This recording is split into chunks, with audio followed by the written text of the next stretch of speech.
ريحوا معنا شوفوا ترتيب المجموعة تاع المنتخب الوطني. أنا عندي المنتخب الوطني الجزائري ضيعوا 4 نقاط كان في متناول المنتخب الوطني الجزائري. في المقابلة الثانية كونتر جنوب إفريقيا كنا رابحين 1-0، حليمية هو اللي كسر لورجو مد لهم بيت هكذاك برك. في المقابلة الثالثة كونتر غينيا ميري بيح ثاني هو مد لهم الهدف الأول، والحمد لله المنتخب الوطني عاود ولا في النتيجة عن طريق بايازيد عاودنا غاليزينا. خوتنا كاين نقاط إيجابية في المنتخب الوطني وكاين نقاط سلبية.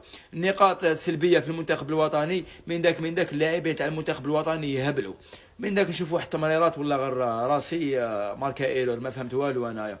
والنقطات الايجابيه في المنتخب الوطني كانوا خاسرين اللاعبين تاع المنتخب الوطني ما تقلقوش وعاودوا ولاو في النتيجه. هاد الحاجه عجبتني بزاف، انا نشوف فيها بلي المنتخب الوطني في الدوره هذه تاع كاس افريقيا تاع اللاعبين المحليين يقدر يروح بعيد. وحبيت كاع نعرف رايكم ليكيب المنتخب الوطني اسكو نقدروا نجوزوا في المجموعه هذه ولا ما نقدروش نجوزوا.